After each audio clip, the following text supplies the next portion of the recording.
Est-ce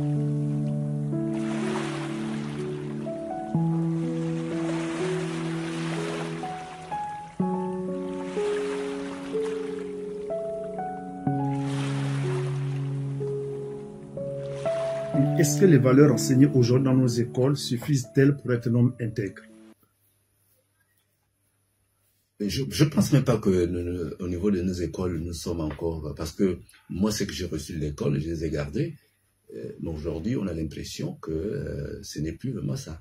Il faut vraiment que l'école revienne. Parce que, comme je disais, que l'éducation que nous recevons, c'est-à-dire que de part et d'autre, hein, au niveau des familles, les familles doivent prendre leurs responsabilités, éduquer les enfants. L'école doit également jouer ce rôle parce que les enfants à la maison, c'est le père, la mère, et puis on passe le relais à l'école. Qu'est-ce que l'école fait vis-à-vis de cet enfant pour que cet enfant devienne un véritable citoyen, un patriotique. Donc, je crois qu'il y a quand même des manquements au niveau de l'école. Ce n'est pas suffisant comme auparavant. Mais comment expliquer, par exemple, le cas de ces dignitaires aujourd'hui que nous connaissons qui ont géré le pays, mais donc, quand nous lisons l'histoire, c'était des élèves, des modèles à l'école, mais dans la gestion de la chose publique sont devenus quasiment les bourreaux de certains. Mais voilà pourquoi je parle de perte ou d'absence. Il y a ceux qui les avaient, c'est-à-dire qu'ils avaient ces valeurs, et puis au fur et à mesure que nous avançons, on les a abandonnés. On les a abandonnés pour embrasser autre chose. On a parfois l'impression que ce qui cause problème dans la gestion de l'État, ces personnes sont encouragées. Il manque ce qu'on appelle la sanction, il manque ce qu'on appelle, comment je peux dire, la dignité de la personne, il n'y en a plus. Et on se pose des questions parce que nous avons besoin de repères. Quels sont nos repères? Moi, je rentre en politique, j'ai besoin d'un repère. J'ai besoin de voir quelqu'un qui s'est bien comporté, qui a bien géré, pour que je puisse m'inspirer dessus. Je peux aller vers cette personne pour demander conseil. Et pour compléter la question de l'entrée, oui. Comment donc garantir l'intégrité morale des responsables publics? Quels sont les mécanismes? Mais ce qui saute à l'œil tout de suite, c'est ce qu'on appelle le contrôle et la sanction. Je reviens à la base, c'est-à-dire qu'au niveau de la maison. Et si l'enfant sait qu'en volant, en fouillant le portefeuille de maman, que je soutire de l'argent, et que maman s'aperçoit de cela, je serai sanctionné. Il y a déjà un frein. Donc il faut qu'il soit vraiment assez têtu pour aller jusque là-bas. Mais il sait, en faisant cet acte, il sait que dès que maman va découvrir cet acte, je serai sanctionné. Est-ce que chez nous, il y a véritablement une sanction? Parce que ce sont les modèles, c'est l'élite. Qu'est-ce qu'on fait de cette élite qui cause problème dans la gestion du pays? Parce que si le pays, si tous nous crions, c'est parce que le pays va mal. Mais qui cause ce mal? Ce n'est pas le citoyen du quartier, ce n'est pas la dame de la maison, mais c'est celui qui est aux commandes, c'est celui qui est en responsabilité quelque part. C'est celui qui cause problème. Les détournements de fonds, ce n'est pas le chauffeur du quartier, ce n'est pas si vous voulez, le citoyen lambda, non, c'est celui qui a la gestion de ce sujet, c'est lui qui détourne. Oui, mais comment comprendre, par exemple, que ces mêmes compatriotes clairement identifiés qui détournent les biens de l'État, la chose publique, qui ont mal géré ce qui appartient à tout le monde, mais lorsqu'ils sont, par exemple, candidats à l'élection présidentielle, législative, ainsi que locale, ils sont suivis par les mêmes populations. Il ne faut pas oublier que nous sommes dans une situation assez délicate. Et ça me permet non seulement de féliciter notre compatriote, le général Oligui Nguema, qui aujourd'hui devient président de la République, pour sa brillante victoire. Mais c'est pour dire que, c'est pour ajouter que cette victoire qu'il a obtenue auprès des populations, en réalité, ça révèle le besoin des populations. Le besoin en quoi exactement? Dans tout. Dans le manger, le boire, le logement, l'habillement, enfin tout ce qui concerne le bon fonctionnement de la République. Donc nous sommes dans une précarité et les citoyens sont à la recherche de leur bien-être. Et ils essayent de sauter sur l'occasion. Ah, cet homme peut peut-être nous apporter ce dont nous avons besoin. Donc, en fait, c'est une victoire, mais une victoire qu'il demande à lui de faire attention, parce que tout le monde attend que la situation change. Oui, mais on a vu, par exemple, vu les commissions actuelles, la commission sur la loi, l'avant-projet de loi sur les partis politiques, et sur le dopage électif. Allez-y. D'accord. Donc, pourquoi les populations suivent ces mêmes personnes qui nous causent du tort? Mais parce qu'ils sont dans, le besoin. Ces personnes détenant les moyens financiers, matériels, tout ce que nous connaissons lorsqu'on va en campagne, les populations sont derrière pour percevoir quelque chose. Et en plus de cela, ils ont des mécanismes pour contrôler, si vous voulez, le choix de cette personne. C'est-à-dire jusqu'au bureau de vote. Ils ont des systèmes qu'ils développent pour contraindre la personne qui est dans le besoin à voter pour lui lorsqu'il sera dans le bureau de vote. Donc tout ça, ça a été développé et ça met les populations devant cette situation.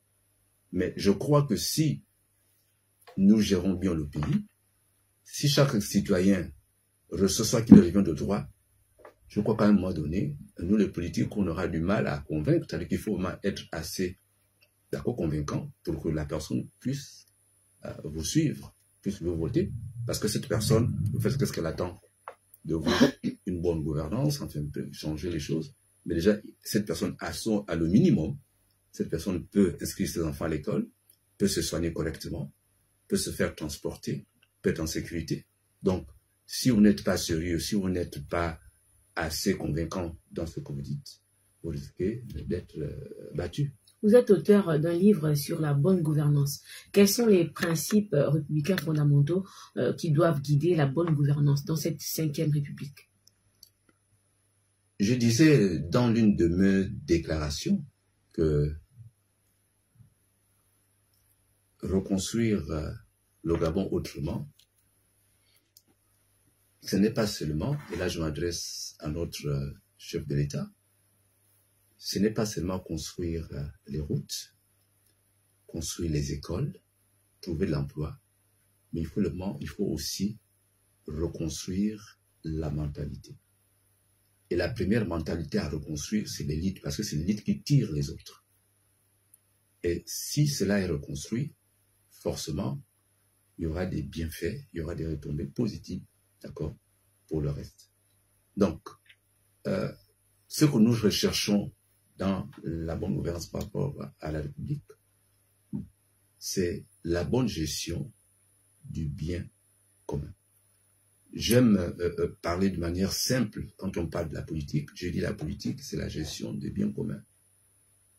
Bon, d'autres amènent d'autres définitions, mais je reste terre à terre. Voilà. C'est on m'a donné la gestion d'un bien commun. Je dois faire tout mon possible pour que chacun de nous puisse en bénéficier. Ce n'est pas à moi. Je serai récompensé lorsque je ferai bien. C'est ce que je dois mettre en tête. Mais je ne viens pas pour me servir. Donc, une transparence dans la gestion de la chose publique, le sens du respect du citoyen, il faut respecter le citoyen, le sens de l'honnêteté, de la vérité, il faut dire la vérité.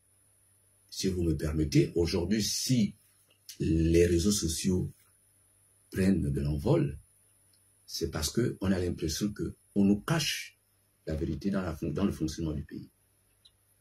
Mais on voit quand même beaucoup de comptes vérités sur les réseaux sociaux. J'en viens. Au fait, ça s'est créé parce qu'il y a eu absence de communication. Ce n'est pas de votre faute, vos communicateurs. Il y a quelque chose qui empêche que ces vérités sortent. À quel moment on doit les dire? Nous avons parfois eu des informations à travers des réseaux sociaux. Laquelle, par exemple, le président Dover? Laisse-moi Vous êtes une voix autorisée, allons-y, allez. Je peux le dire. Nous avons parfois eu des vérités au travers des réseaux sociaux. Et à un moment donné, lorsque cette vérité, ces informations sortent des réseaux sociaux, le pouvoir, ceux qui sont commandes, d'accord, s'opposent ou viennent contredire. Au fait, ils disent que ce n'est pas la vérité. Mais quelque temps après, ces mêmes autorités viennent dire ce que nous avons déjà su de la part des autorités. ou parfois encore, c'est par une radio étrangère que nous apprenons l'information. Et récemment, nous avons eu le déplacement, la sortie, si vous voulez, de M. Ali et sa famille. D'accord? Mais c'est pas le pouvoir en place qui est venu communiquer. On a commencé par les réseaux sociaux. Et puis, on a eu semblant que c'est comme si on étouffait un peu. Mais malheureusement, je peux dire malheureusement, bien heureusement, la vérité a éclaté. Voilà. Donc, je crois que lorsqu'on est aux commandes, on doit dire la vérité au peuple. Oui, je disais que actuellement, il y a 2 commissions qui travaillent, l'une sur l'avant-projet de loi sur les partis politiques et l'autre sur le redécoupage électoral. Mais lorsqu'on regarde la composition de ces commissions, c'est quasiment la même classe politique qui a été aux affaires et celle qui est restée dans l'opposition et dont on décrit aujourd'hui les méfaits dans la société. Est-ce qu'on peut attendre quelque chose de différent de ces compatriotes? Bon, on va associer tout le monde dans la reconstruction du pays. C'est des hommes qui ont de l'expérience, même si il y a eu de mauvais comportements des uns des autres, mais c'est quand même des personnes qui ont de l'expérience dans la chose publique. En fait, je voudrais ramener cette responsabilité au système en place. J'ai l'habitude de prendre comme image une bouteille d'eau. La bouteille d'eau a une forme. L'eau prendra la forme de la bouteille. Quelle est la forme de la nouvelle gestion? Quelle est cette forme-là? Comment on nous présente cette nouvelle manière de gérer? Donc, ça veut dire que les autorités aujourd'hui, actuelles, doivent nous donner une définition, bien une manière très claire de gérer le pays. Ça permettra à ce que, quel que soit ce que vous êtes, quelles que soient vos compétences ou bien vos insuffisances, vous vous conformez à ce qui a été décidé. Donc, vous rentrez dans cette bouteille et vous prenez la forme de la bouteille. Et que propose le RGA pour pallier ces manquements?